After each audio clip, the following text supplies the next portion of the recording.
Hi everybody, it's Sid from Cool Moviegram, your source for everything about cool film. Be sure, if you're new here, be sure to hit that subscribe button, like my videos, comment, and check out my other content. And and those of you who have recently subscribed, thank you. Welcome back to the channel anyway. And today, it's another movie review day. And and today we're going to be reviewing God of Gamblers. 1989 Hong Kong movie directed by Wong Jing, starring Chow Yun-fat, Andy Lau, Joey Wong, and Jimmy Hung, and several others.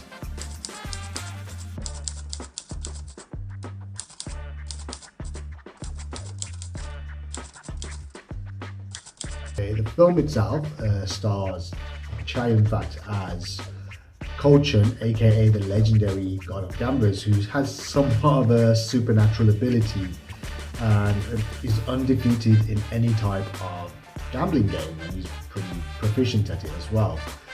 Playing high stakes games, and he's wanted all over the world, and nobody seems to really know what he actually looks like. But eventually, a twist of fate lands him in a coma, and he loses his memory. And then a down on his luck a gambler named Knife, played by Andy Lau, finds Chun, and Chun's actually lost his memory, and he has this very kind of childlike mentality, whereas he still has some of his gambling abilities, and he's able to kind of like use that to kind of make a quick buck here and there.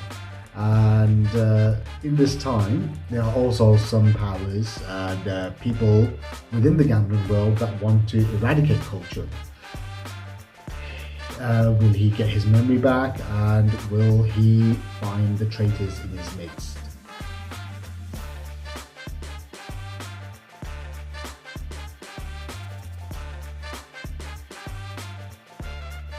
Right, okay, now this film, wow, what can I say about it? It's just, it's an iconic film. I mean, this was actually the highest grossing Hong Kong movie in 1989. At this time, I mean, Chow Yun-fat was pretty much one of the biggest stars in Hong Kong, alongside the likes of Jackie Chan, of course. I mean, Jackie Chan was actually already pretty much making big bucks in throughout Asia, but then Chow Yun-fat had actually, 3 years ago, prior to this film, he had actually did A Better Tomorrow, which won him a Hong Kong Film Award, and that film broke box office records. He went on to star in many, critically acclaimed and even internationally renowned films and box office successes, including, his works with John Woo, Ringo Lam, and also a bunch of romantic drama comedies, which it showed his flair for versatility, which is why he was so popular in the local market. He's very popular, very kind of well known. But of course, this was pretty much at a time where in the 90s, after the whole kind of Tarantino boom, we got to see a lot of more of Hong Kong movies in terms of the modern day action movies and the triad gangster thrillers, and Chow Yun-fat was pretty much associated with that, especially in the West. I mean, no one really knew that he was much of an actual versatile actor, which probably one of the reasons why his transition to the West didn't do so well in comparison to those of Jackie Chan or Jet Li, who were martial arts action stars. But the fact is, Chow Yun-fat was kind of being more and more marketed as just another action star from the East, and this is one of those films where he got to kind of play a very kind of he's charismatic, but at the same time, when he loses his memory, becomes this childlike kind of figure where he's he still likes the chocolate, that the one particular chocolate brand that he tends to eat all the time, but he's also he's still pretty good at gambling.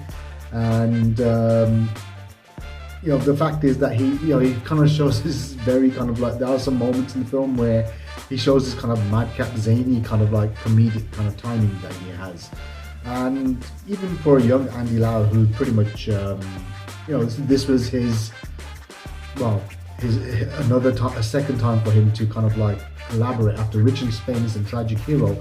This is the other time that they had actually collaborated on a film, and they kind of bounce off each other really well. And he has this kind of like, he shows his own kind of like screen presence and charm, and makes his character, who's kind of like a street rascal, seem quite like likable. And Joey Wong again is playing like his Andy Lau's girlfriend is also quite effective, and you get to see a rare turn for Mantat, the late veteran, as as kind of a negative role, as a gang boss who's after Coach after Little Knife because of some debts. And there's some great action beats in this movie. Charles Hung plays Dragon, who's like who's kind of like a bodyguard working for a Japanese businessman who's really good at martial arts, and he's actually looking after Ko Chun. Well, Charles Hung gets a few good action kind of like sequences. He shows his ability off, and there's some interest. There is a bit of gunplay in this film, not as much, but you get to kind of see Chow Yun-fat's, especially that one scene in the parking lot where he kind of like just like picks up two guns. He does a backflip and shoots two people, which I thought was pretty cool. And the action is pretty good, but it's not really the meat of the man. This is more of like a comedy, and you kind of get to see that comedic side of Chow Yun-fat, which of course Hong Kong audiences were already very kind of like familiar with. Considering his films like Diary of a Big Man and An Autumn's Tale. Well, Autumn's Tale was more of a dramatic movie, but then films like The Romantic Star, which was also a huge hit, which is kind of like this madcap zany comedy. And this one here, God of Gamblers, was like pretty much a mixture. I mean, this is Wong Jing, who's kind of like a director known for making like the gambling movie, and this is something that he kind of exploited throughout like that, from the end of the 80s through like more or less the first half of the 90s. He kind of like milked it dry with like sequels, prequels, and crossover movies, because there was also a spoof of this film which I absolutely loved, which was called All for the Winner, which was Stephen Chow's like box office breakthrough, which kind of like was like a zany madcap comedy, which took a kind of like this, made a parody of the God of Gamblers movies, and he eventually kind of became part of the whole extended God of Gamblers universe with God of Gamblers 2, where Andy Lau returned but Chow Yun-fat didn't, and then there was God of Gamblers 3 Return to Shanghai, which where it was more or less like a direct sequel to All for the Winner as well, where Stephen Chow kind of returns as like the saint of gamblers. And but then there is also an official sequel to God of Gamblers called God of Gamblers Return, or Return of the God of Gamblers, which I hope it also gets released soon. And I would say this film itself, I give it a 4 out of 5. I mean, it is quite long in places, but it manages to kind of move along pretty well. I mean, the gambling scenes are quite intricate and they're quite exciting. There is some good action in it, and you get to see a different side to Chow Yun-fat, which is not really that known in the West. And definitely a pretty good film.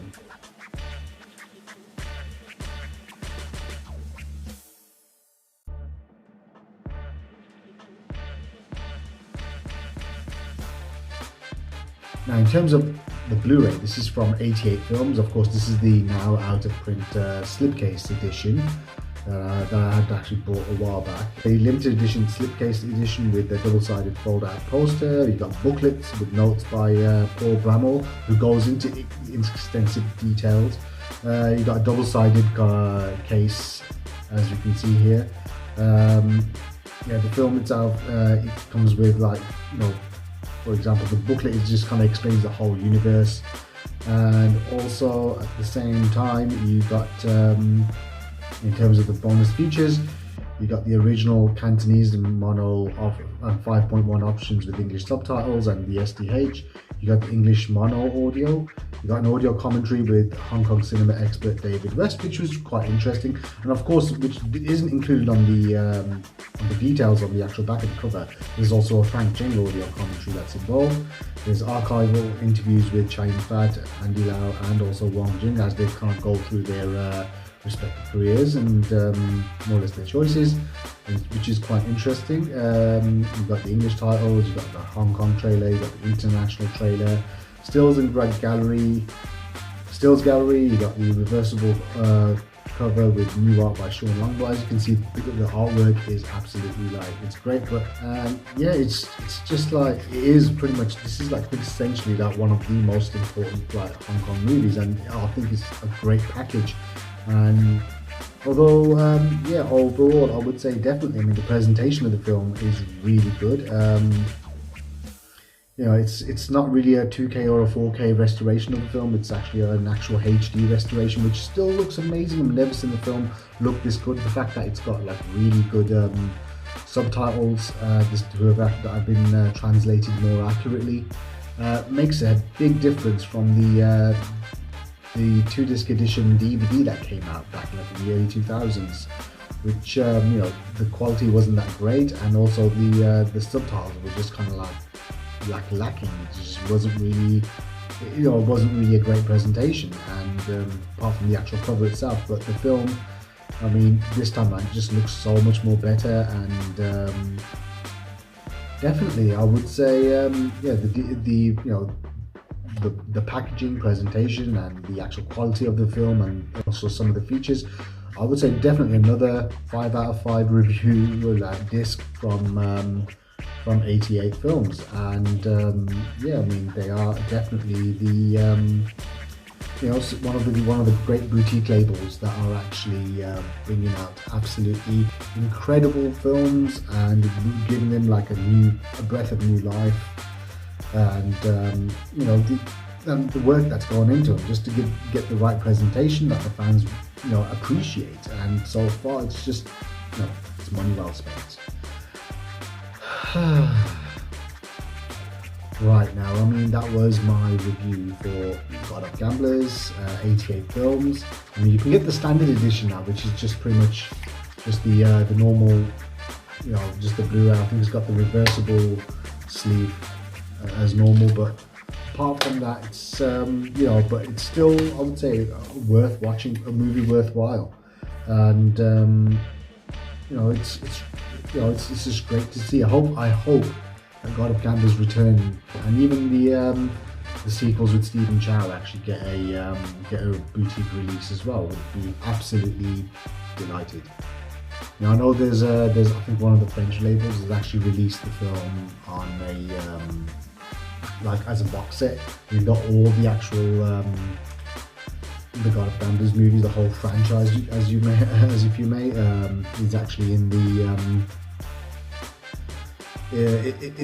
set, but I don't know if they have English subtitles. I haven't seen many people kind of like I haven't gone over any reviews of it as of yet, but definitely I will have to check them out. I know there are some on the tube, but definitely I will be looking out for them. And definitely I would say you know, check this movie out. You know, you might be surprised. I mean, just don't expect something that's your run-of-the-mill, you know, John Woo type of Chai Yun-fat movie. This was like a Wong Jing madcap comedy with some great action beats, and also some interesting, you know, just an interesting presentation of the whole kind of like gambling kind of thing. And this is where the boom of like the whole gambling genre kind of started, with God of Gamblers. Right. Anyways, yeah, well, let me know in the comment section if you've purchased this. What's your thoughts on this film? And also, I mean, what's your favorite non-action Chai Yun-fat movie? And also, what is your thoughts of the gambling genre that's kind of like was kind of a craze, which pretty much was milked out quite a fair bit during the well, kind of like late 80s to up through the 90s, like, which was kind of like a big deal. Let me know in the comments, and I shall definitely catch you on the next video. Anyways, again, check out my Instagram as well, and see you soon.